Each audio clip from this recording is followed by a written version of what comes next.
நோட்ஸ்லாம் எழுதும் போது அவ கூடயே உட்காந்து நைட்டெல்லாம் இவங்களும் படிப்பாங்க. டீ போட்டு கொடுக்குறது என்ன, காபி போட்டு கொடுக்குறது என்ன, ஸ்நாக்ஸ் பண்ணி கொடுக்குறது என்ன, மிட் நைட் எல்லாம் அலாம் வச்சு பார்த்து பார்த்து அவளை படிக்க வச்சாங்க குடும்பமா சேர்ந்து. எனக்கு அப்படியா? என்னைய தனியா ரூம்ல போட்டு லாக் பண்ணிட்டு நீங்க தான் ஜாலியா படத்துக்கு போனீங்கல்ல, வீட்ல உட்காந்து டிவி பாத்தீங்கல்ல, எனக்கு யாராவது ஒரு காபி போட்டு கொடுத்துருப்பீங்களா?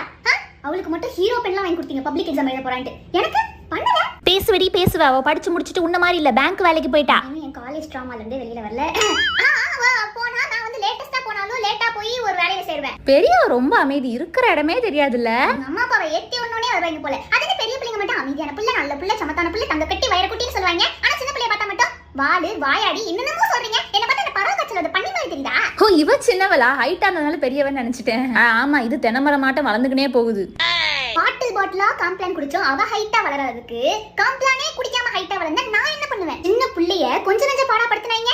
சண்டே எல்லாரும் ஜாலியா இருப்பாங்க. ஆனா காலையில என்ன எழுப்பி பால் வாங்கிட்டு வரணும், பிஸ்கெட் வாங்கிட்டு வரணும், ப்ரூ காபி தூள் வாங்கிட்டு வரணும், சிக்கன் எடுக்க அப்பா